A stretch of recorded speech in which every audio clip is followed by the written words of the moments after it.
జగద్గురు బ్రహ్మర్షి పితామహ పత్రి సార్ ఆశీస్సులతో స్వర్ణమాల అమ్మ ఆధ్వర్యంలో మన అద్భుతమైన మన రాజమండ్రి శైలజ మేడం గారికి వచ్చిన ఒక అద్భుతమైన విజన్ ద్వారా ఈ పత్రిజీ మహిళా చైతన్యం 2 సంవత్సరాల క్రితం ఆవిర్భవించబడింది.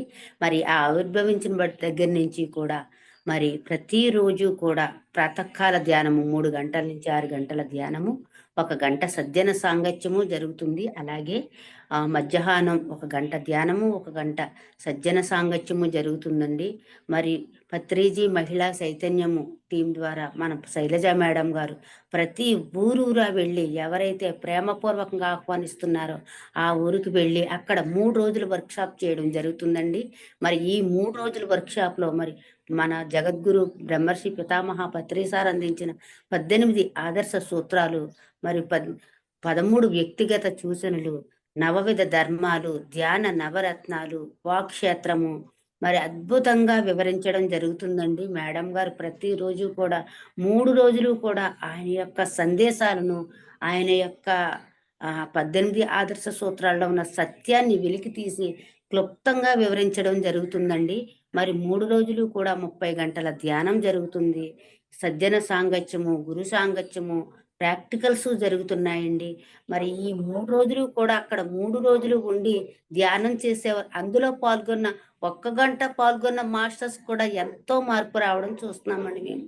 మరి అలాగే ప్రతి ఊరు కూడా ప్రతి ఒక్కళ్ళు కూడా ప్రతి ఊర్లోనూ పత్రిజీ మహిళా చైతన్యం వర్క్షాపు పెట్టుకోవాలని, అక్కడ అద్భుతంగా సత్యాన్ని అందరూ తెలుసుకుని మార్పు జరగాలని మేము అందరం కోరుకుంటున్నామండి. పత్రిజీ మహిళా చైతన్యం టీం వారు అందరం కూడా. Thank you madam, thank you very much madam. Welcome madam, start చేయండి madam. Thank you madam. Patriji మహిళా చైతన్యం ఈ యొక్క జూమ్ ఆర్గనైజింగ్ సభ్యులందరికీ హృదయపూర్వకంగా ధన్యవాదాలు తెలియజేస్తున్నాను. మనందరి గురువు మైత్రేయ బుద్ధుడు బ్రహ్మర్షి పితామహ పత్రిజీకి, మాతా స్వర్ణమాల పత్రిజీకి నా యొక్క ప్రణామాలు. మరి మనము మన గురువు గారైనటువంటి శ్రీ శ్రీ శ్రీ శ్రీ సదానంద యోగీశ్వరుడు యొక్క జీవిత విశేషాల్లో తెలుసుకుంటూ ఉన్నాము. కాబట్టి వారి యొక్క దివ్యమంగళ పాద పద్మంలో కూడా మనం ప్రణామాలు తెలియజేసుకుంటూ, మరి జూమ్ లో ఉన్నటువంటి మిత్రులకు, యూట్యూబ్ లో వీక్షిస్తున్నటువంటి మిత్రులందరికీ కూడా నేను ప్రణామాలు తెలియజేస్తూ ఉన్నాను. ఫ్రెండ్స్, మరి ఈ రోజు మనము 2వ రోజులో ఉన్నాము. మరి పత్రిజీ ఎంత గొప్పవారో మనందరికీ తెలుసు. వారు ఎంత గొప్ప లక్ష్యంతో భూమి మీదకి వచ్చారు. వారు రావడమే కాదు, మరి లక్షల మందిని ఈ యొక్క మార్గంలోకి తీసుకొచ్చి అందరికీ గైడెన్స్ ఇచ్చి వారికి సపోర్ట్నిచ్చి ఒక మాస్టర్స్ గా తీర్చిదిద్దారు. మరి అలాంటి వారి గురువు గారి గురించి కూడా మనం తెలుసుకోవాల్సిన ఆవశ్యకత ఎంతైనా ఉంది. సో ఫ్రెండ్స్, ఈరోజు మరి 2వ రోజులో ఇంకా వారి యొక్క జీవిత విశేషాలు మరి మనకి లక్ష్మీ నారాయణమ్మ గారు, పూర్ణిమ రాజేష్ అనేటువంటి 2 మేడమ్స్ ద్వారా అందించబడింది ఈ యొక్క బుక్. సో వారిద్దరికి కూడా మనము హృదయపూర్వకంగా ధన్యవాదాలు తెలియజేసుకుందాం ఫ్రెండ్స్. సో నిన్నటి రోజు మరి ఇంట్రడక్షన్, ఆ మేడం వల్ల ముందు మాట, అలాగే సదానంద యోగి గారి యొక్క బాల్యము, అదేవిధంగా వారి యొక్క గత జన్మలు, వారి యొక్క గురువు గారు, వారు వీరిని అడవుల్లోకి, భూటాన్ అడవుల్లోకి తీసుకెళ్లడం, ఇదంతా తెలుసుకున్నాము. ఇక ఈ రోజు మరి వారి గురువు గారు అంటే సదానంద యోగి గారి గురువు గారు కూడా సదానంద యోగి గారికి సందేశం ఇచ్చారు. వారు ఇచ్చినటువంటి జ్ఞాన సందేశం మనకి తెలియజేస్తూ ఉన్నారు. ఏంటంటే, వారు సదానంద యోగి గారిని, నువ్వు బ్రహ్మజ్ఞానివి కావాలి, నువ్వు సమాజంలోకి వెళ్ళాలి, అందరికీ ఆ సత్య మార్గాన్ని చూపించాలి, బోధించాలి అని చెప్పారు కదా. సో బ్రహ్మజ్ఞాని ఎలా ఉండాలి అనేది ఇక్కడ తెలియజేస్తున్నారు ఫ్రెండ్స్. బ్రహ్మజ్ఞాని బాధపడకూడదు, ఏడవకూడదు, లక్షల మందికి దారి చూపే స్థితిలో ఉండాలి, వేల లక్షల మంది జీవితాలను బాగు చేయాలి. బ్రహ్మజ్ఞాని ఎప్పుడూ దేనికి ఏడవకూడదు. పత్రిజీ కూడా అదే చెప్తారు కదా, నువ్వు దేనికైనా దుఃఖిస్తున్నావు అంటే నీలో ఇంకా అజ్ఞానం ఉంది అని చెప్తారు. పిసరంత దుఃఖం నీలో ఉన్నా కూడా ఆ బ్రహ్మజ్ఞాని అనేవారు ఎప్పుడు కూడా దేనికి ఎడవరు, దుఃఖించరు. ఎందుకంటే వాళ్లకు అన్ని పరిస్థితుల పట్ల సరియైన అవగాహన ఉంటుంది. ఇక మరి ఒక్కరో ఇద్దరో కొందరో కాదు, బ్రహ్మజ్ఞాని లక్షల మందికి దారి చూపాలి అని చెప్తున్నారు. అదే విధంగా మరి వేల లక్షల మంది జీవితాలను బాగు చేయాలి. అబ్బాయి సదానంద, నీవు బ్రహ్మజ్ఞానివి కావాలి అని చెప్తున్నారు. అమాయక ప్రజలను అనేక మంది దొంగ గురువులు మోసం చేస్తూ ఉన్నారు. నీవు వెళ్ళి వారిని రక్షించాలి.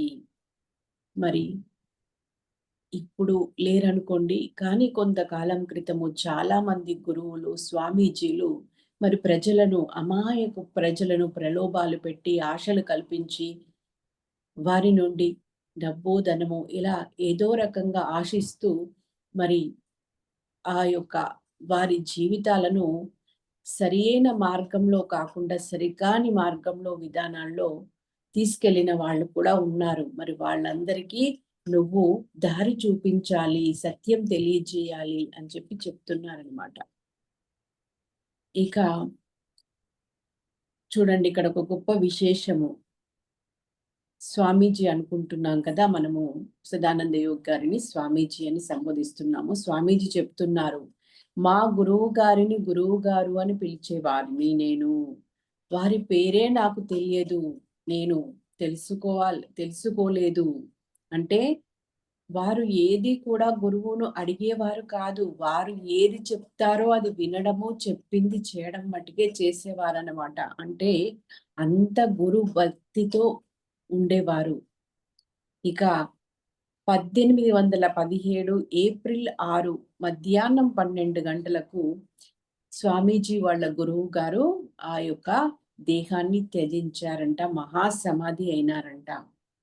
ఇక ఈ చిన్ని సదానంద యోగి గారే మరి వారి యొక్క ఆ అంత్యక్రియల కార్యక్రమం అంతా పూర్తి చేసి సమాధి చేసేసి మరి అక్కడే కూర్చొని ఏడుస్తూ ఉన్నారు. ఇంకా అంటే తనకి ఇంకా ఎవరు లేరు కదా, గురువు గారు తను ఇద్దరే.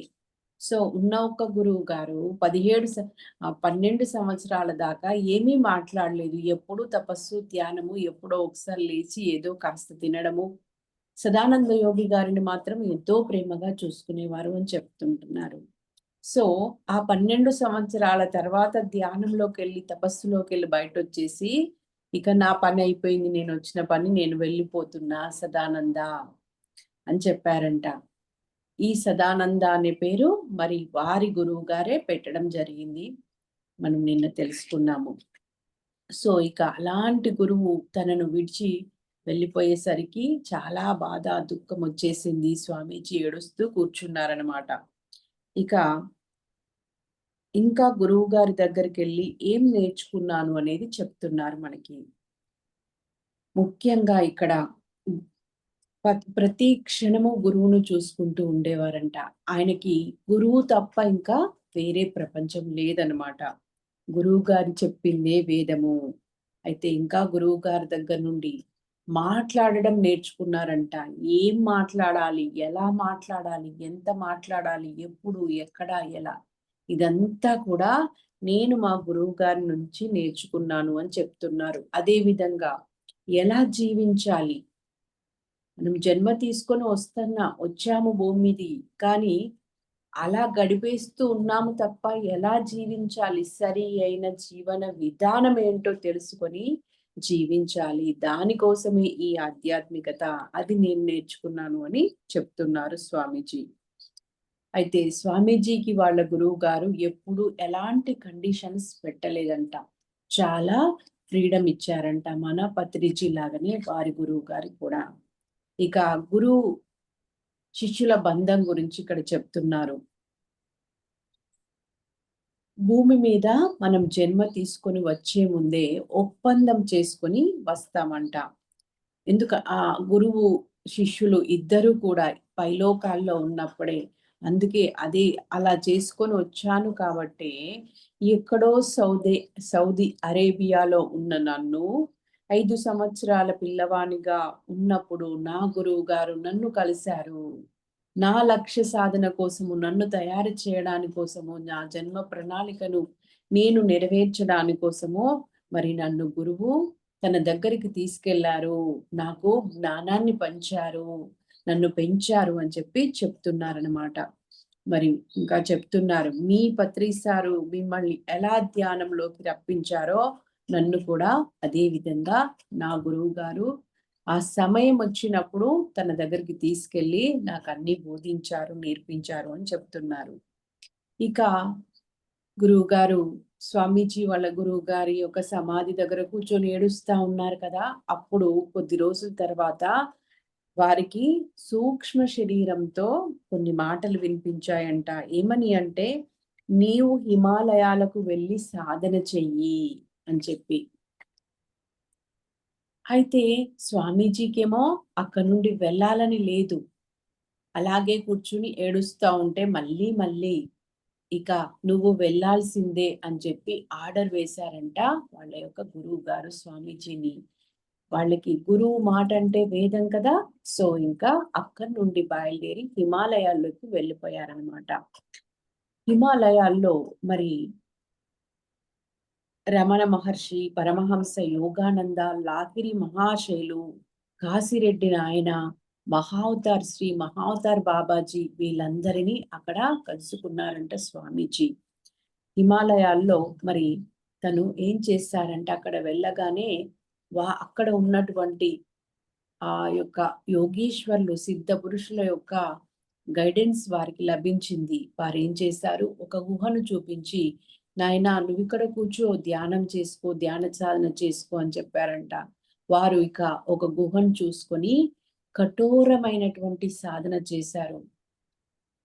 ఎన్ని సంవత్సరాలు చేశారు అంటే స్వామీజీకి 80 సంవత్సరాల వయసు వచ్చే వరకు, 17 సంవత్సరాల అబ్బాయిగా ఉన్నటువంటి వారు 80 సంవత్సరాల వయసు వచ్చే వరకు కూడా కఠోరమైనటువంటి సాధనలో ఉన్నారంట. మరి హిమాలయాలు ఎలా ఉంటాయి అనేది చెప్తున్నారు ఇక్కడ. అక్కడ ఎంతో మరి పరమ పవిత్రమైనవి, అది ఒక గొప్ప శక్తి నిలయము అని చెప్తున్నారు. ఎందుకంటే అక్కడ ఎంతో మంది యోగీశ్వరులు, సిద్ధ పురుషులు తపస్సు చేసే ప్రదేశము. అదే విధంగా నిర్జన ప్రదేశంలో మనుషులు ఎక్కడైతే ఉండరో, పొల్యూషన్ ఎక్కడైతే ఉండరో, ఆ వాతావరణం అంతా కూడా ఎంతో ప్లెజెంట్ గా శక్తితో కూడుకొని ఉంటుందన్నమాట. అలా ఉంది అని చెప్పి హిమాలయాలు గురించి చెప్తున్నారు. అదే విధంగా మరి అక్కడ ఉన్నప్పుడు వారు చలి ఎక్కువగా ఉంటుంది కదా, మంచు ఎక్కువగా ఉంటుంది కదా. మరి అలాంటి మంచు ప్రదేశంలో కూడా వీరు ఆ ఒంటికి ఎలాంటి ఆచ్ఛాదన లేకుండా ఏదో చిన్న గోచి పెట్టుకోవడము, చిన్న గుడ్డ కట్టుకోవడము తప్ప ఒంటి నిండా బట్టలు వేసుకునేవారు కాదు. దానినే మనకి దత్తాత్రేయ స్వామి వారు చెప్తారు. చరిత్రలో వింటాము, దిగంబర అంటే దిక్కులే వారికి అంబరాలు, వారికి వస్త్రాలన్నమాట.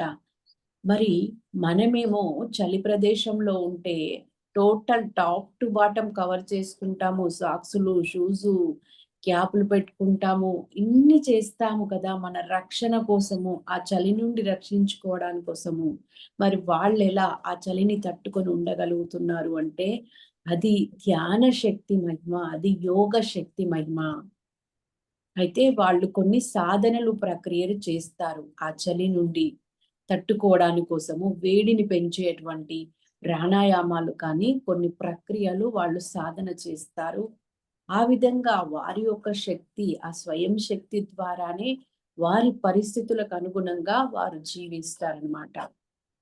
వేడి ఎక్కువ ఉంటే చల్లదనము, చలి ఎక్కువ ఉంటే వేడి పుట్టించుకోవడం, మీద ప్రతిదీ వాళ్ళకి ఆ ప్రకృతితో పూర్తిగా కనెక్టివిటీలో ఉంటారు. సో చెప్తున్నారనమాట ఇక్కడ. ఇక తర్వాత అక్కడ ఆహారం తీసుకునేవారంటే ఎక్కువగా పళ్ళు, కాయలు, కూరగాయలు, పచ్చి ఆహారమే ఎక్కువగా తీసుకునేవారు. అప్పుడప్పుడు మాత్రము వంట కూడా చేసుకునేవారంట. చక్కగా రకరకాల పదార్థాలు కూడా వండుకొని తినేవారు. అదే విధంగా మరి అక్కడ ఉండేటువంటి ఆ యోగీశ్వరులందరూ కూడా ఎంతో కలిసిమెలిసి చక్కగా ఒకరికొకరు సహాయం చేసుకుంటూ చాలా ఫ్రెండ్లీగా ఉండేవారని చెప్తున్నారు. సజ్జన సాంగత్యం కూడా చేస్తుండేవారట. మరి వారు సజ్జన సాంగత్యాల్లో ఏం మాట్లాడుకునేవారు అంటే, రాబోయే రోజులలో భూమి మీద ఎలాంటి పరిస్థితులు నెలకొనబోతున్నాయి, ధర్మము అధర్మము అనేది పెచ్చు పెరిగిపోనున్నది. మరి అలాంటి సమయంలో ఈ ప్రజలను, ఆ భూమాతను ఎలా రక్షించాలి అని చెప్పి వారు ప్లానింగ్స్ చేస్తూ వాళ్ళ యొక్క తపనంతా కూడా వాళ్ళ వ్యక్తిగతంగా కాదు, వాళ్ళకి వ్యక్తిగతమైన ఏ విధమైనటువంటి ఆ కోరికలు కానీ, ఆశలు కానీ, వాళ్ళ కోసం ఏదో చేసుకోవాలనేది లేదు. వాళ్ళ తాపత్రయం అంతా కూడా విశ్వ కళ్యాణమే. ఈ సమాజాన్ని ఎలా ఉద్ధరించాలి అని చెప్పి ఆ విధంగా వారు అక్కడ ప్లానింగ్స్ చేసుకుంటూ కఠోరమైన తపస్సు చేస్తూ ఆ తపోశక్తిని మనకి దారపోస్తున్నారు, మన గ్రహానికి దారపోస్తున్నారు, ప్రకృతికి అందిస్తున్నారు. అలాంటి వాళ్ళు అక్కడ ఉండి తపస్సులు చేస్తున్నారు కాబట్టే మనం ఇక్కడ సురక్షితంగా మన జీవితాన్ని మనం గడుపుతున్నాం ఫ్రెండ్స్. మనకి తెలియకుండా మనకి ప్రకృతి ద్వారా ఎంతో రక్షణ ఉంది మనకి. అది మనకి తెలియట్లేదు. కానీ కనీసం మనం ఏం తెలుసుకోవాలి? మరి అలాంటి ప్రకృతిని మనము పరిరక్షించుకోవాలి. చెట్లను నరకకూడదు, గుట్టలను, కొండలను క్రషింగ్ చెయ్యకూడదు. అదే విధంగా మరి ప్రకృతి అంటే ఈ ఒక సమస్త ప్రాణికోటి కలుస్తేనే ప్రకృతి. ఆ ప్రాణికోటి పట్ల మన కనీస బాధ్యత ఏంటి? అన్నింటినీ ప్రేమగా చూడాలి. మూగ జీవాల పట్ల కరుణ చూపించాలి. ఇదంతా మనం నేర్చుకోవాలన్నమాట. ఇక వీరి సాధన అయిపోయిన తర్వాత అక్కడ ఉన్నటువంటి ఆ యోగీశ్వరులు చెప్పారంట, నాయనా నీ సాధన పూర్తి అయిపోయింది. ఇక నీవు భారతదేశానికి వెళ్ళు. అక్కడ నువ్వు ఇక్కడుండి సాధన ద్వారా ఏ అనుభవ జ్ఞానాన్నైతే సంపాదించావో అదంతా ప్రజలకి తెలియచేయి అని చెప్పి సలహా ఇచ్చారంట. ఇక వారు అక్కడి నుండి బయలుదేరి కాలినడకనేనండి, ఏ వాహనాలు లేవు. కాలినడకతో బీహార్, ఉత్తరప్రదేశ్, ఒరిస్సా నుంచి శ్రీకాకుళం వచ్చేసారంట. ఆ శ్రీకాకుళంలో ఒక దంపతులను కలిశారంట వారు. వాళ్ళకి ఎంతో కాలంగా సంతానం లేక సంతానం కోసం తపిస్తూ ఉన్నారంట. మరి ఎప్పుడైతే స్వామీజీని వారు కలిశారో వారికి సంతానం కలిగిందంట. అప్పుడు వారంతా ఎంతో సంతోషించారంట. అంటే వీరు ఎంతో తపస్సు చేసి ఒక దైవం స్థితిలో ఉన్నారు కదా. మరి వారు ఆరాలోకి ఎవరైతే వస్తారో వారికి మంచి జరుగుతుంది, మేలు జరుగుతుంది అని చెప్పి మనకి ఇక్కడ అర్థమవుతుంది అనమాట. ఇక ఆ తర్వాత శ్రీశైలం వచ్చి అక్కడ కొంతకాలం ఉన్నారు. శ్రీశైలం పరమ పవిత్రమైనటువంటి భూమి మీద ఒక శక్తివంతమైనటువంటి ప్రదేశాల్లో ఒకటి. సో అక్కడ వీరు కొంతకాలం ఉన్నారంట. ఇక ఆ తర్వాత మహావతార్ బాబాజీ సందేశం తెలియజేస్తూ ఉన్నారు ఇక్కడ మనకి. అయితే స్వామీజీ హిమాలయాల్లో ఉన్నప్పుడు కాషాయ వస్త్రాలు ధరించాను అని చెప్తున్నారు. ఇక్కడ వచ్చిన తర్వాత, భారతదేశంలోకి వచ్చిన తర్వాత మాత్రము ఎప్పుడు తెల్ల బట్టలు, ధవల వస్త్రాలు ధరించాను అని చెప్పి చెప్తున్నారనమాట.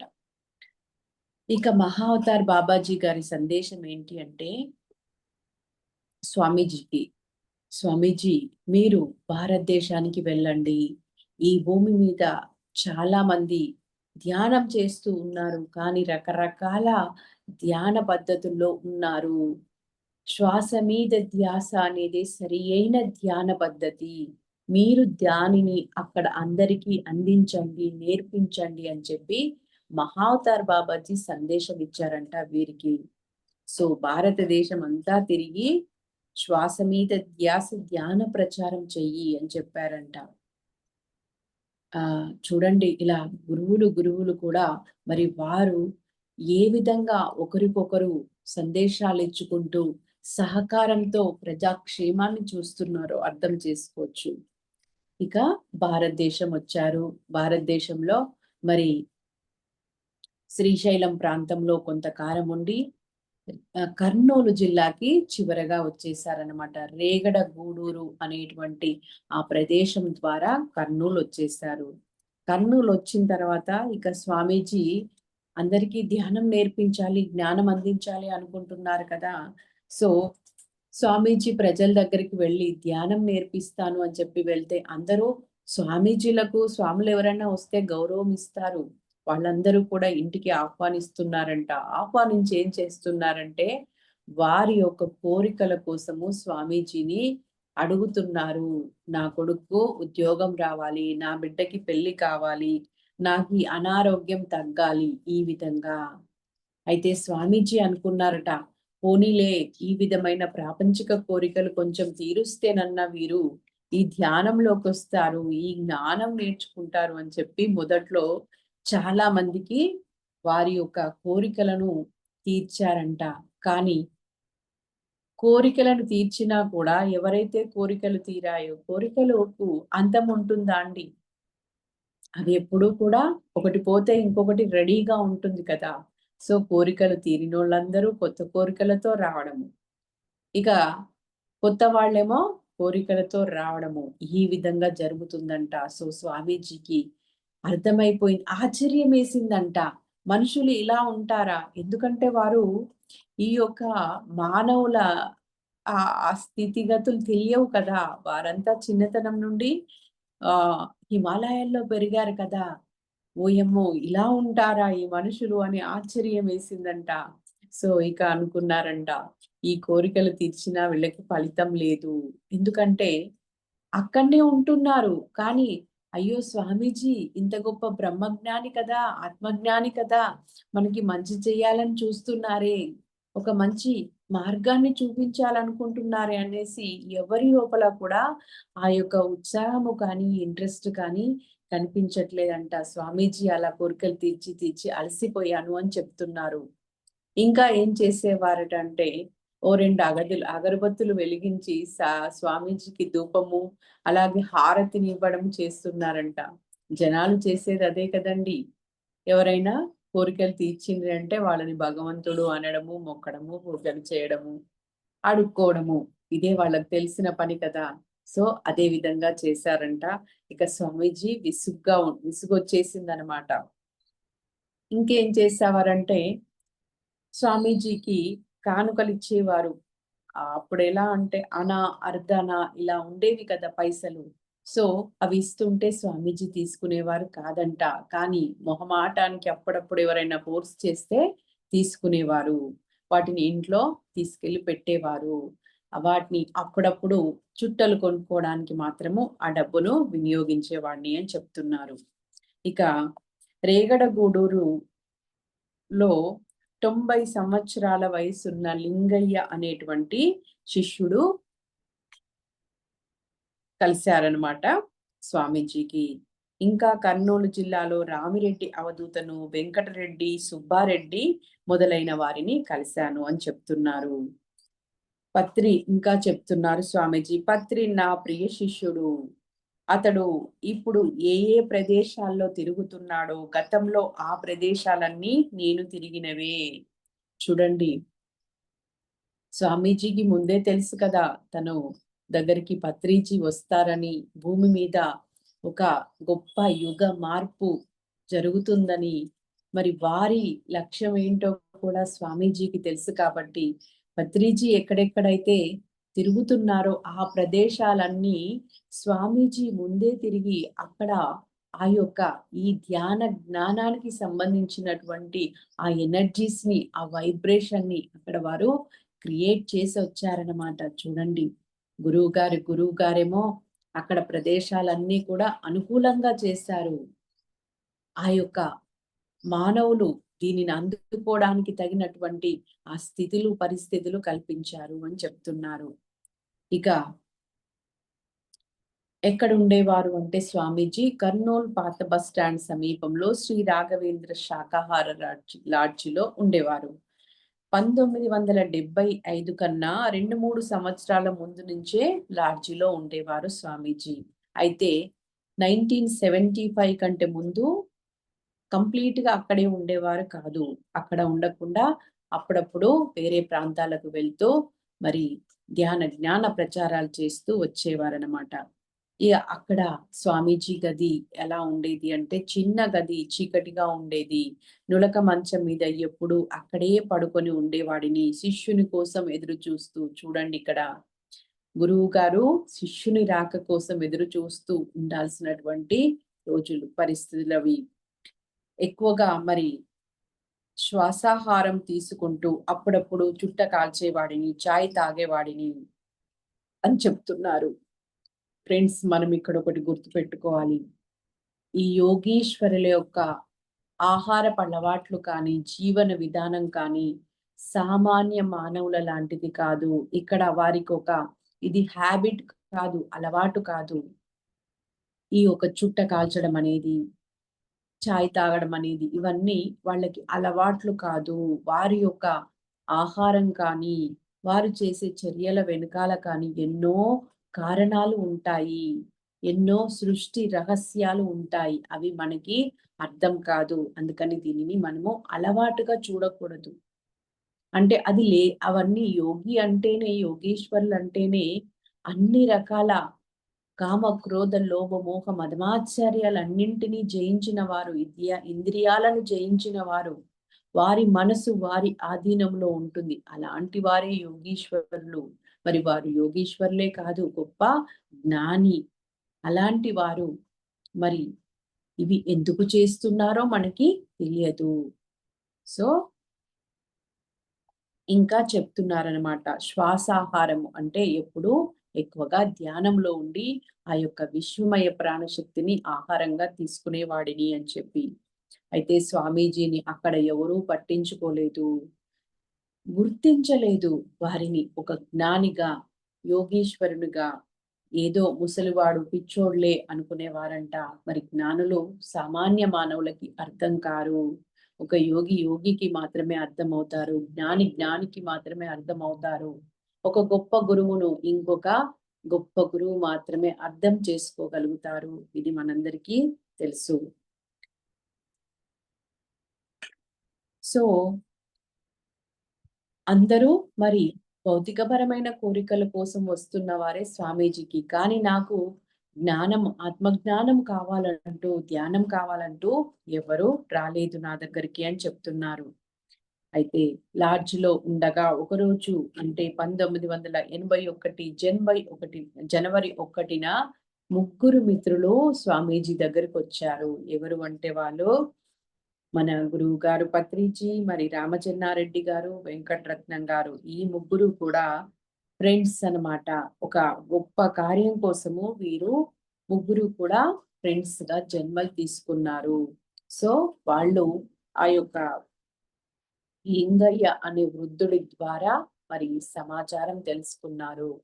పలానా దగ్గర ఒక స్వామీజీ ఉన్నారంట అని చెప్పి తెలుసుకోగానే మరి రావడం జరిగిందనమాట. 1981 జనవరి 1 రోజు పత్రిజీ గారు వారి గురువు గారిని కలవడం జరిగింది. సో అప్పుడు మరి స్వామీజీ ఏమన్నారంటే వాళ్ళతో,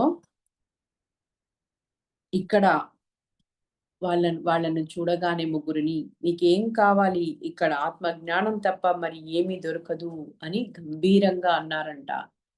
ఎందుకంటే అప్పటి వరకు అందరూ లౌకికమైన కోరికల కోసం వచ్చిన వాళ్ళే. సో మరి వీరు మాకు కావాల్సింది అదే స్వామీజీ అని సంతోషంగా మరి స్వామీజీతో అక్కడ ఫస్ట్ డే అక్కడ కూర్చొని మాట్లాడి ఇక రెగ్యులర్ గా స్వామీజీ దగ్గరికి వెళ్ళడము, కలవడము జరిగిందనమాట. ప్రతిరోజు మరి స్వామీజీకి సిగరెట్లు, ఓ చాయ్ తీసుకుని వెళ్ళేవారు వీరు. వారు చాయ్ తాగుతూ, సిగరెట్లు కాలుస్తూ తెలుగు, అరబిక్ సూక్తులు ఎన్నో ధారాళంగా ఒక నయాగర జలపాతం లాగా చెప్పేవారు అని చెప్తున్నారు. మరి వాటిలో కొన్ని చూద్దాము. 1 do or die. Do and die, do or die అంటే చేస్తావా చస్తావా అని కాదండి మీనింగ్. నువ్వు ఈ జన్మ తీసుకొని వచ్చినప్పుడు నువ్వు ఏ పని చేయడానికి ఏ లక్ష్యంతో వచ్చావో ఆ పని చెయ్యి. నువ్వు చనిపోయే ముందే నువ్వు జన్మ ప్రణాళికను ఏ ప్రణాళికతోనైతే వచ్చావో దానిని పూర్తి చెయ్యి అని అర్థము. నువ్వు అలా చేయకుండా ఉంటే గనక మనం జీవించిన ఫలితం ఏముంటుందండి? మనం వచ్చాము, ఒక పని కోసం వచ్చాము, ఆ పని చేయట్లేదు. సో, మనం బ్రతికున్నా అక్కడ వేస్టే కదా! మనం చేయాల్సిన పని చేయకపోతే మనకే కాదండి. మనము ఒక గొప్ప లక్ష్యంతోనొచ్చినప్పుడు, సమాజం కోసం వచ్చినప్పుడు మరి వాళ్ళందరికీ కూడా నష్టం కలుగుతుందనమాట. సో, ఇక్కడ డూ ఆర్ డై అనేది ఒక పత్రిజీకి స్వామీజీ ఇచ్చినటువంటి ఒక గొప్ప సూక్తి అన్నమాట. ఇంకా మాంసపిండాన్ని మంత్రపిండం చెయ్యాలి అని చెప్పారు. అదే విధంగా అన్నములారగించినను అంబరభూషణాది దాల్చినను కన్యతోడి కూడినను కన్న తనోజను ముద్దు చేసినను సకల బంధునాప్తులను దాపు చేర్చి నటించినను ఏ న్యూనము లేదు బ్రహ్మవేత్తలకిలన్. ఇంత బాగా చెప్పారు చూడండి. అన్నములు ఆరగించినను అంటే భోజనం చేస్తున్నప్పుడు కానీ, అంబర భూషణాది దాల్చినను అంటే ఈ యొక్క శరీరానికి వస్త్రములు అలంకారాలు చేసుకున్నప్పుడు కానీ, కన్యతోడి కూడినను కానీ అంటే ఒక స్త్రీతో కలిసి ఉన్నప్పుడు కానీ, కన్న తనోజను ముద్దు చేసినను కానీ, మన కన్న బిడ్డను ముద్దు చేసినప్పుడు కానీ పైన కూర్చోబెట్టుకొని, అదే విధంగా సకల బంధువులు ఆప్తులను అంటే మన యొక్క బంధుమిత్రులను అందరినీ కూడా దగ్గరికి పిలుచుకొని దాపు చేర్చి నటించినను. చూడండి, ఇక్కడ ఒక వర్డ్ నటించిన అని చెప్తున్నారు. ఎందుకంటే ఇదంతా కూడా నటనే అంటారు కదా ఎప్పుడు.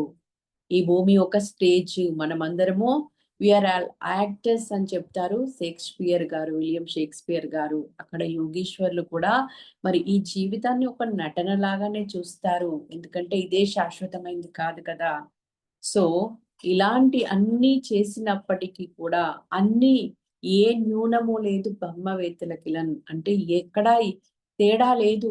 అన్నీ సమానమే వాళ్ళకి. ఎందుకంటే ఆ యొక్క దేహస్థితిని దాటి, మనోస్థితిని దాటి, ఆత్మస్థితిలో ఉండి, ఆ యొక్క నిర్గుణ స్థితిలో ఉండి వాళ్ళు ఈ కార్యకలాపాలు చేస్తారు కాబట్టి, ఆ యొక్క ఎలాంటి పనుల్లో ఉన్నా వాళ్ళకి భేదం లేదు అని చెప్పి, తేడా లేదు అని చెప్పి చెప్తున్నారు. అన్నీ సమానమే. ఇక స్వర్ణమాల పత్రి గారి గురించి సదానంద యోగి గారు ఏం చెప్తున్నారో చూద్దామండి. ఇక రెగ్యులర్ గానేమో పత్రిజీ వెళ్ళేవారు. అప్పటికి సారు కోరమండల్ ఫెర్టిలైజర్స్ లో జాబ్ చేస్తున్నారు కదా. ఇంకా సారు డ్యూటీ మీద వెళ్ళినప్పుడు మరి మేడంని స్వామీజీకి భోజనం క్యారియర్ తీసుకెళ్ళి ఇయ్యమని చెప్పేవారనమాట. సో, మొదట్లో మేడము స్వామీజీని గుర్తించలేదు, పూర్తిగా అంగీకరించలేదు. కానీ సార్ చెప్పారు కదా క్యారియర్ తీసుకొని ఇచ్చేయమని. సో, మరి క్యారియర్ తీసుకొని మాత్రము వెళ్ళేవారు ఇష్టం లేకపోయినా కూడా. సో, చెప్తున్నారిక్కడ. పత్రి మేడం క్యారియర్ తెస్తే నేను తినేవాడిని. అయితే ఈ ముసలాయనకు రోజు ఏం పెట్టాల్లే భోజనం, రోజు ఎవరు తెస్తారు ఈయనకు అని మనసులో అనుకునేవారంట. వారు మనసులో అనుకుంటే వీళ్ళకి తెలుస్తుంది కదా, యోగీశ్వర్లు కదా. సో, అయినా కూడా నాకు స్వర్ణమాల పత్రి మీద చాలా ప్రేమ ఉండేది. ఎందుకంటే ఒకానొక జన్మలో తను నా కూతురిగా ఉండింది అని చెప్తున్నారు. అందుకే నా కూతురు నాకు భోజనం తెస్తుంది అని ప్రేమగా తినేవాణ్ణి. చూడండి ఆ ఒక బంధం ఎలా ఉంటుంది మరి. మళ్ళీ అదే ఒక జన్మలో ఉన్న బంధము మళ్ళీ ఒక జన్మలో ఇంకొక బంధంలో వచ్చినప్పుడు ఆ తీపి జ్ఞాపకాలు ఉంటాయి కదండీ. సో, మనసులో మాత్రం అనుకునేవారంట. "నువ్వు వస్తావులే అమ్మా! నీవు కూడా తొందరగా ఏదో ఒక రోజు వస్తావులే" అని చెప్పి అనేవారంట నవ్వుతూ, తను ఎలా ఉన్నప్పటికీ కూడా. సో, ఆవిడ అనుకునేవారంట, నేనెందుకు వస్తాను? నాకేం పని ఈయనతో అనుకునేవారంట అప్పుడు పత్రి మేడం ఆ స్వామీజీ విషయంలో. ఇక 1970 సంవత్సరంలోనే పత్రిజీ కర్నూలు వచ్చారు. అదే విధంగా మరి 1975 కంటే ఇంకా 2, 3 సంవత్సరాల ముందుకెళ్ళే స్వామీజీ కూడా కర్నూల్లో ఉంటున్నారు. అయినప్పటికీ మరి 1981 వరకు వారిద్దరూ కలుసుకోలేదు. దీన్ని ఏమని చెప్తున్నారంటే, శిష్యుడు సిద్ధంగా లేనప్పుడు గురువు ఎదురు చూడక తప్పదు. శిష్యుడు సిద్ధంగా ఉన్నప్పుడు గురువు తనంతట తానే శిష్యుణ్ణి వెతుక్కుంటూ వస్తారని చెప్తారు కదా.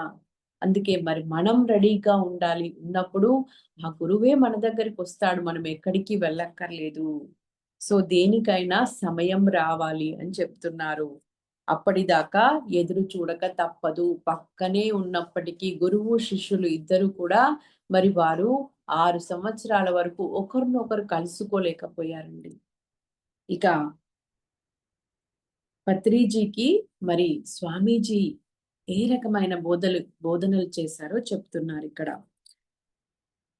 ఎన్నో కథలు, ఎన్నో సూక్తులు చెప్పేవారంట స్వామీజీ. మరి వాటిల్లో కొన్ని.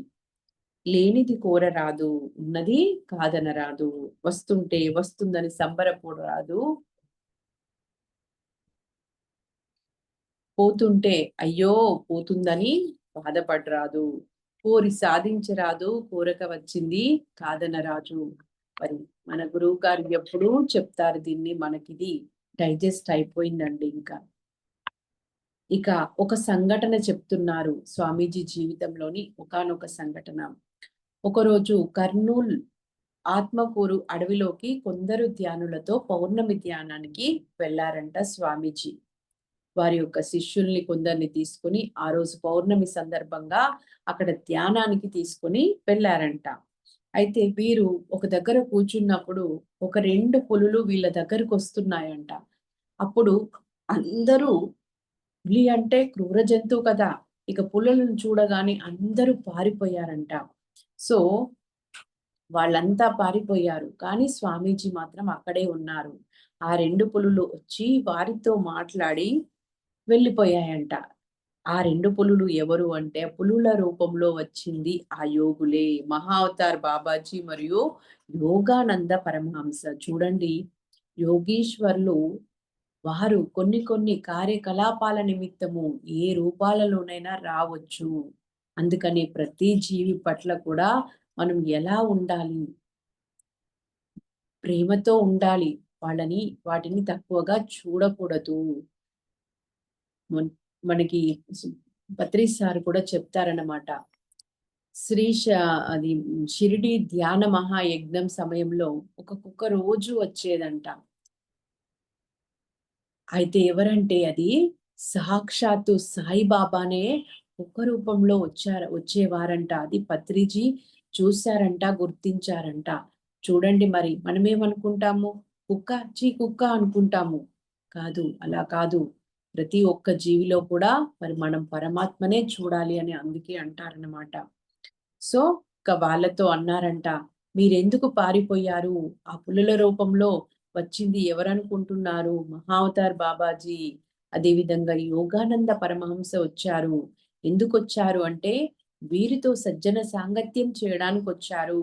భూమి మీద ఇప్పుడు ఎలాంటి పరిస్థితులు ఉన్నాయి, ఈ పరిస్థితులలో మన కర్తవ్యం ఏమిటి, మన ధర్మం ఏమిటి, ఏ విధంగా ధర్మాన్ని పునరుద్ధరించాలి, శాంతి నెలకొల్పాలి, ధ్యానం ఎలా అందించాలి అందరికీ, ఈ విషయాలన్నీ కూడా చర్చించడానికి వచ్చారు అని చెప్పారంట మరి వాళ్ళ యొక్క శిష్యులతో. ఇంకా చెప్తున్నారు, యోగులకు అవధూతలకు కర్మలు ఉండవు.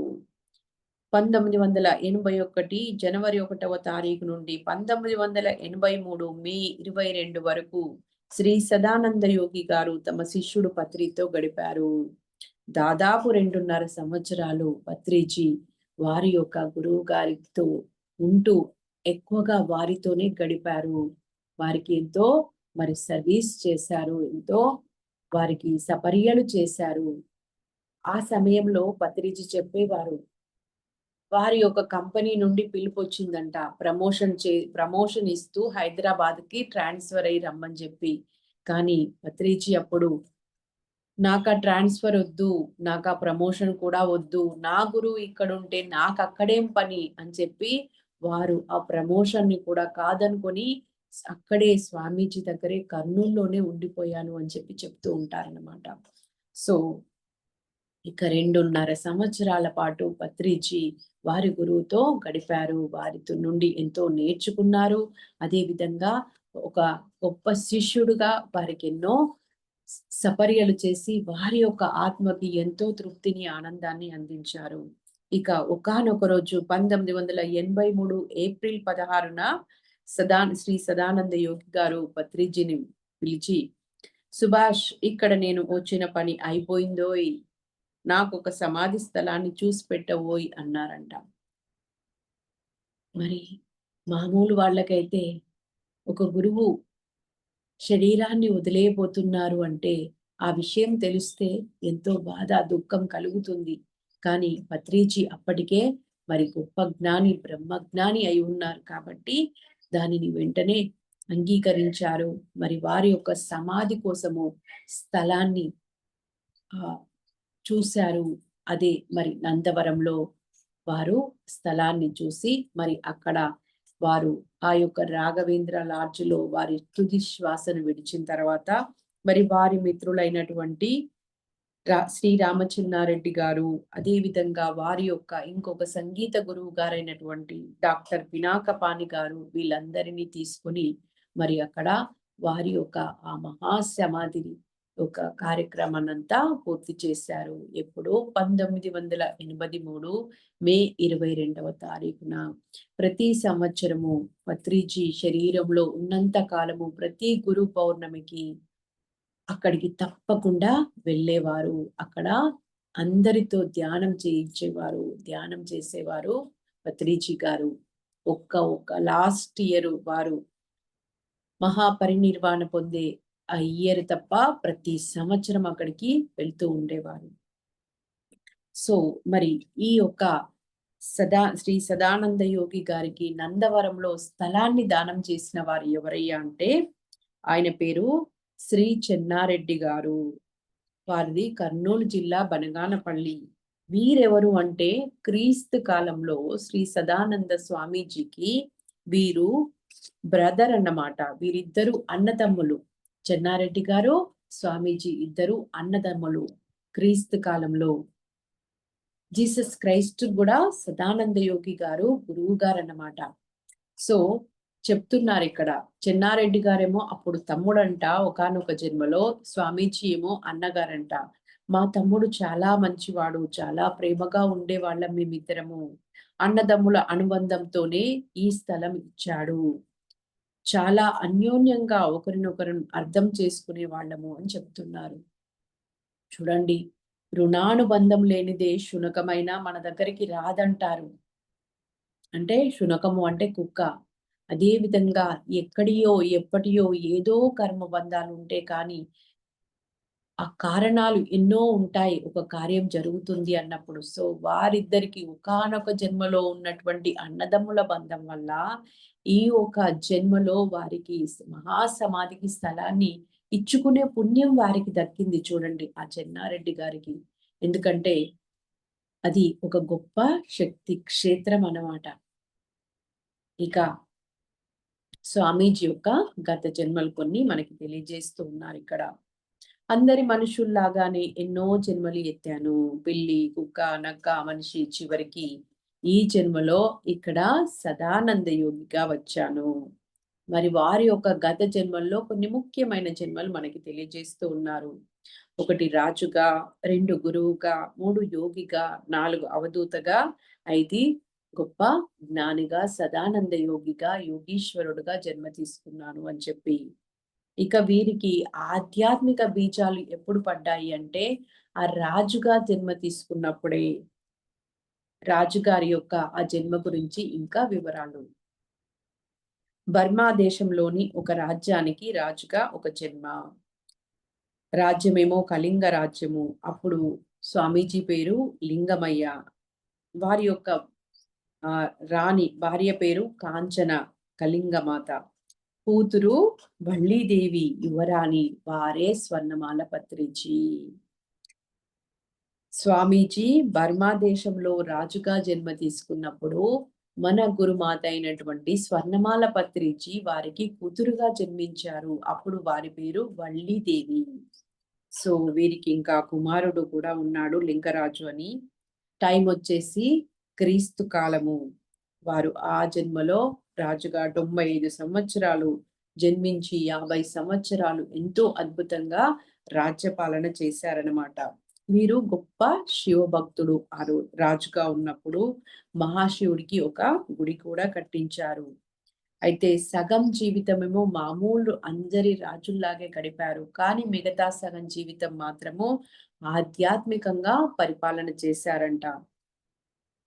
ఆ జన్మలోనే మరి వీరు ఎంతో కఠోరమైనటువంటి సాధన కూడా చేయడం జరిగింది. వీరికి ఈ యొక్క జన్మలో ఆధ్యాత్మిక బీజాలు, ఈ జన్మలో ఒక బ్రహ్మజ్ఞానిగా కావడానికి ఆధ్యాత్మిక బీజాలు మరి ఆ రాజుగా జన్మ తీసుకున్నప్పుడే పడ్డాయి అని చెప్తున్నారు. ఇక ప్రజలకు ఎంతో మరి మేలు చేసే విధంగా వారు ఎంతో సుభిక్షంగా ఆ ప్రజలందరినీ కూడా చక్కటి రాజ్యపాలన అందించేవారంట. ఎన్నో కళలు ప్రవేశపెట్టారంట అక్కడ. సో రాజుగా ఉన్నప్పుడు ఆహారం ఏం తీసుకునేవారు అంటే శాకాహారమే తీసుకున్నారంట. చూడండి, జనరల్ గా రాజులు రాజసిక గుణం కూడా ఉండాలని మరి మాంసం కూడా తింటారు. కానీ వీరు ఆ జన్మలో రాజుగా ఉన్నప్పుడు కూడా కేవలము శాకాహారిగా మాత్రమే ఉన్నారు. అదే విధంగా ఎంతో తపస్సు చేశారు ఆ జన్మలో. ఇక ఆ స్థితి ఇప్పుడు ఈ యొక్క జ్ఞానానికి మూలం బీజాలు అక్కడ పడ్డాయి అని చెప్తున్నారు. మరి అప్పుడు కూడా జంతు బలులు ఉండేవంట. ఇప్పుడు మీ పత్రి ఎలా చెప్తున్నాడో నేను అలాగే చెప్పేవాడిని, జంతువులను బలి ఇవ్వకూడదు. ఒక జంతువును బలి ఇస్తే గనక 1000 సంవత్సరాలు 1000 యజ్ఞ యాగాదులు చేసినటువంటి పుణ్యం అంతా హరించుకుపోతుంది అని చెప్తారు. ఎవ్వరు కూడా జంతు బలులు ఇవ్వకూడదు. రాముడు కానీ, కృష్ణుడు కానీ, బుద్ధుడు కానీ, జీసస్ కానీ, ఎవ్వరు ఏ గురువు కానీ, ఏ మతము కానీ ఈ జంతు బలులు అనే దాన్ని అంగీకరించదు. ఎందుకంటే ఒక ప్రాణం పోసే వాడికి మాత్రమే ప్రాణం తీసే హక్కు ఉంటుంది. సో ఫ్రెండ్స్, వీటినన్నింటినీ కూడా పూర్తిగా నిర్మూలించాలి. ఎందుకంటే దానివల్ల మనకి ఎంతో కర్మ వస్తుంది. అది మహాపాపం అవుతుంది. ఆ ఒక్క పని వల్ల ఆ కర్మ ఫలితము మనం మళ్ళీ ఎన్నో జన్మలెత్తి అనుభవించాల్సి ఉంటుందన్నమాట. ఇక ఆ జన్మలో స్వర్ణమాల పత్రి అమ్మకు వాళ్ళ తల్లి గారికి ఉన్నటువంటి అనుబంధం తెలియజేస్తూ ఉన్నారు. వాళ్ళిద్దరూ కూడా చక్కగా ఫ్రెండ్స్ లాగా ఉండేవారంట. మరి ఆ స్వర్ణమాల పత్రి అమ్మ వల్లీదేవి కదా, ఆ వల్లీదేవిని వాళ్ళు ఎంతో గారాబంగా పెంచారు. ఏ మాత్రము కూడా ఆమె పనులు చేయనిచ్చేవారనమాట. అల్లారు ముద్దుగా పెంచారు. అలాగని మరి వారికి అన్ని విద్యలు కూడా నేర్పించారు, ఒక్క యుద్ధ విద్య తప్ప. ఎందుకంటే ఆ యుద్ధ విద్య వల్ల అతని యొక్క శరీరానికి ఎక్కడ గాయాలు అవుతాయో, దెబ్బలు తగులుతాయో అని చెప్పి వారు అది కాకుండా మిగతాయన్నీ నేర్పించారంట. ఈ ఒక జన్మలో మరి గురుమాతగా ఈ యొక్క ప్రపంచానికే ఒక గురుమాతగా వారు ఎంతో ఓర్పుతో, సహనంతో గురుపత్నిగా ఉండి మరి పత్రిజీకి ఎంతో సపోర్ట్ చేశారు. కాబట్టి వారు పత్రిజీ ఇంత గొప్ప సామ్రాజ్యాన్ని భూమి మీద నెలకొల్పారు. అయితే దీని తాలూకు ఆ లక్షణాలు, గుణాలన్నీ ఆ యొక్క యువరాణిగా ఉన్నప్పుడే తనకి వచ్చాయి. ఆ బీజాలు అక్కడ పడ్డాయి అని చెప్పి చెప్తున్నారు. ఈ సుగుణాలు కానీ, ఈ యొక్క ఓర్పు, సహనము ఇవన్నీ కూడా ఆ యువరాణిగా ఉన్నప్పుడు తను ఈ కళలు ఇవన్నీ నేర్చుకున్నారు అని చెప్పి చెప్తున్నారు అన్నమాట. ఇంకా వారు రాజుగా ఉన్నప్పుడు ఎన్నో దాన ధర్మాలు కూడా చేసేవారంట. ఎంతో చక్కగా ఆధ్యాత్మికంగా రాజ్యపాలన, ఎలాగైతే జనక మహారాజు మరి రాజర్షిగా తను ఒక గొప్ప జ్ఞాని, ధ్యాని, తపస్సు చేసి రాజ్యాన్ని పరిపాలించారో అదే విధంగా స్వామీజీ కూడా పరిపాలన చేశారంట. ఇక ద్వారకానాథ్ గారి గురించి చెప్తున్నారు. ద్వారకానాథ్ గారు స్వయాన మరి మన యొక్క స్వర్ణమాల పత్రి అమ్మకి తమ్ముడు గారు. వారికి ఈ జన్మలో గురువు గారు స్వామీజీ, అదే విధంగా గత జన్మలో కూడా వారికి గురువు గారంట. అదే విధంగా జీసస్ క్రైస్ట్ కూడా శ్రీ సదానంద యోగీశ్వరులే గురువు గారు అది చెప్తున్నారు ఇక్కడ. అప్పుడు జాన్ ద బాప్టిస్ట్ అనే పేరుతో ఉన్నారన్నమాట స్వామీజీ. గురు శిష్యులు ప్రేమగా ఉండేవారు. కుల మత భేదం లేకుండా అంతా ఒక్కటే అని ప్రజలకు తెలియచేయడానికి పంపించారు శిష్యుడుగా. జీసస్ ని అలా తయారు చేశారంట గురువుగా. కానీ యేసు ప్రభు కూడా మాయను అంటగట్టి ఒక మతానికి పరిమితం చేశారు అని చెప్తున్నారు. అంతే కదండి, వారేమో సర్వ సమ్మతం కోసము, సర్వ మతాల కలయిక కోసము, ఆ ఏకత్వం కోసము, ఆ దేవుని రాజ్యంలో అందరూ ప్రవేశించాలి అని చెప్పి వారు ఒక గొప్ప సత్యాన్ని తీసుకొస్తే వీరేం చేశారు, ఒక మతాన్ని క్రియేట్ చేసి దానికి పరిమితం చేశారు మరి మానవులు. సో ఇంకొక జన్మ గురించి చెప్తున్నారు ఇక్కడ. అవధూతగా ఒక జన్మ తీసుకున్నారు. ఆ అవధూతగా జన్మ తీసుకున్నప్పుడు వీరి పేరు బుచ్చయ్య అన్నమాట. సో బుచ్చయ్య పేరుతో అవధూతగా వచ్చినప్పుడు వీరు 93 సంవత్సరాలు జీవించారంట. అవధూతగా దాదాపు 60 సంవత్సరాలు భూమి మీద మరి హిమాలయాల్లో కూడా అక్కడ వారు ఎంతో ధ్యాన సాధన చేశారంట. హిమాలయాల్లో 10 నుండి 20 మంది అవధూతల కలిపి ఒక గురువు ఉంటారు అని చెప్తున్నారు. అప్పుడు స్వామీజీ యొక్క గురువు శ్రీ మహావతార్ బాబాజీ అని చెప్పి చెప్తున్నారనమాట. సో బాబాజీ ధ్యాన సాధన ఎలా చెయ్యాలి, మూగ జీవులను ఎలా కాపాడాలి, ఇవన్నీ కూడా బోధించేవారని చెప్తున్నారు. ఎప్పుడూ కూడా సజ్జన సాంగత్యాలు జరిగేవి అక్కడ. అదే విధంగా హిమాలయాల్లో లాకిరి మహాశైలు మొదలగు ఎందరో యోగులు ఉండేవారు. అక్కడ ప్రకృతి ఎంతో అందమైనది, అద్భుతమైనది. కర్నూలు జిల్లాతో నాకు అనుబంధం ఎక్కువ అని చెప్తున్నారు. అందుకే చివరగా కర్నూలు వచ్చాను అని చెప్తున్నారు. ఇక కర్నూలు జిల్లా యోగులు అవధూతలు తిరిగి ధ్యానం చేసిన స్థలము, అందుకే ఇది పుణ్యభూమి అని చెప్తున్నారు. అవధూతగా ఉన్నప్పుడు ఆహారం తక్కువగా తీసుకునేవాడిని. ఆహారం కొరకు రోజుకు 5 ఇళ్లకు భిక్షకు వెళ్ళేవాడిని అని చెప్తున్నారు. ఆహారం కొరకు కాదు, మరి వారి పాపకర్మలు తొలగడానికి వారి దగ్గర భిక్షను తీసుకుంటున్నాము అంటే, ఎవరి దగ్గర అయితే యోగీశ్వరులు భిక్ష తీసుకుంటారో మరి వాళ్ళ కర్మల్ని కూడా కొంతగా వీరు స్వీకరించి వాళ్ళకి మంచిని చేస్తారన్నమాట. తర్వాత అవధూతలుగా వచ్చినప్పుడు ధ్యాన సాధన అవసరం లేదు యాక్చువల్గా అని చెప్తున్నారు. ఎందుకంటే అవధూత అంటేనే ఆ యొక్క ధ్యానము తపస్సు చేసి ఒక ఉన్నతమైన స్థితికి చేరిన వారు.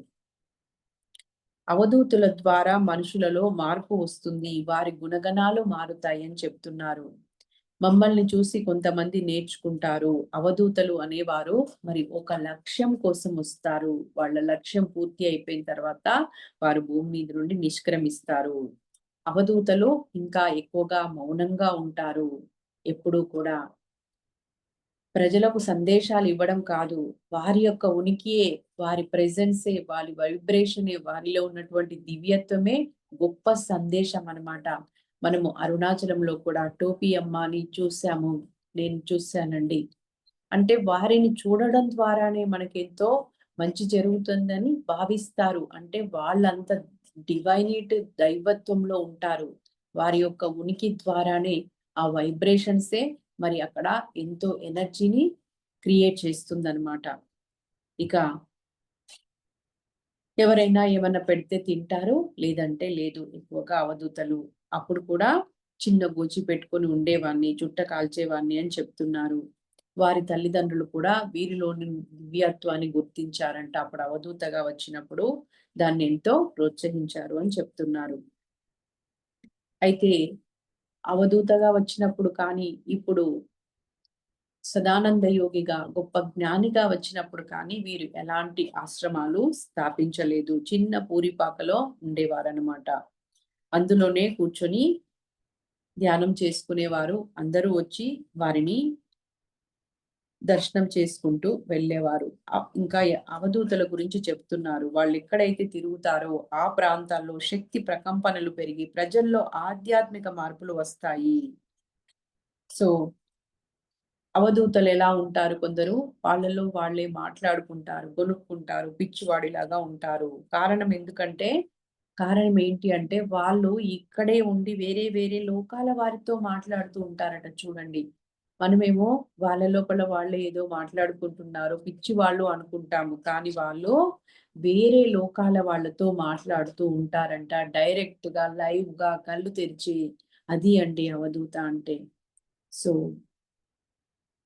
ఫ్రెండ్స్, మరి ఇంకా ఈరోజు మనము స్వామీజీ యొక్క గురువు గారు శరీరాన్ని వదిలివేయడము, తర్వాత వారు ఇండియాకి రావడము, చివరగా కర్నూలు రావడము, మరి అక్కడ వచ్చిన తర్వాత పత్రిజీ వారిని కలవడము, వారి యొక్క కొన్ని గత జన్మలు ఇవన్నీ తెలుసుకున్నాము. మళ్ళీ రేపటి రోజు మిగతా విశేషాలు తెలుసుకుందాం ఫ్రెండ్స్. ఒక 5 నిమిషాలు చక్కగా స్వామీజీ వారి యొక్క ఆ ఎనర్జీతో కనెక్ట్ అయ్యి మనం ధ్యానంలో కూర్చుందాము.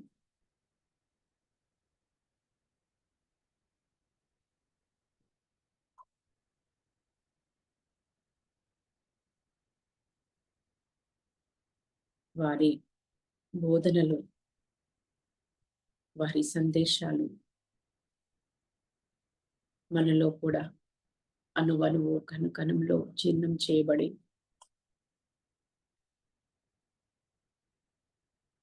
అలాంటి ఒక దివ్యత్వంతో స్వచ్ఛంగా, పవిత్రంగా మన మనసు, హృదయము, అంతరంగాలు మారిపోయి మనం ఏ పని కోసమైతే ఈ భూమి మీదకి వచ్చామో ఆ పనులు అద్భుతంగా చేయడానికి మనకి వారు మార్గదర్శకులుగా ఉన్నారు. శ్వాస మీద ధ్యాస.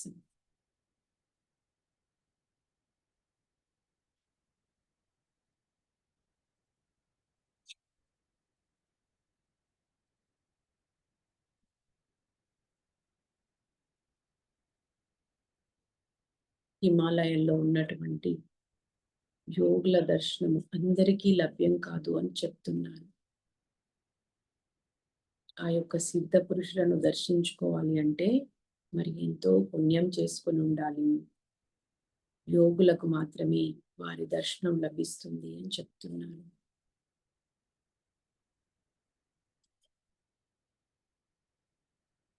మరి మన పిరమిడ్ మాస్టర్లు ఎందరో కూడా తాడై ద్వారా ఎంతో మంది సిద్ధ పురుషులను దర్శనం చేసుకున్నారు. అంటే ఈ ధ్యానం ఎంత గొప్పదో మనం అర్థం చేసుకోవచ్చు ఫ్రెండ్స్.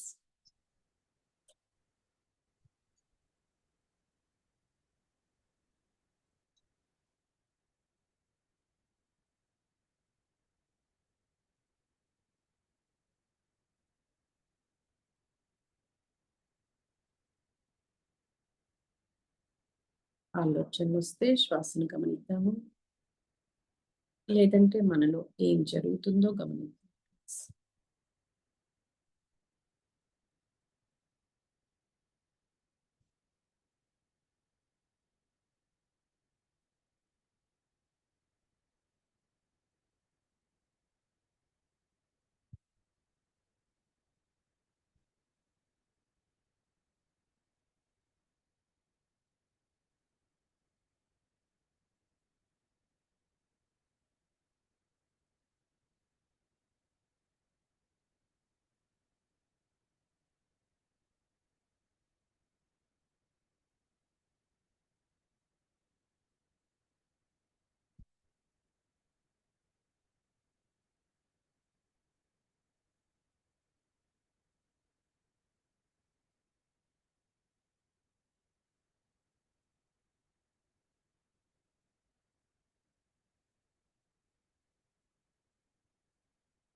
ఓకే ఫ్రెండ్స్, నిదానంగా తిరుగుతాము.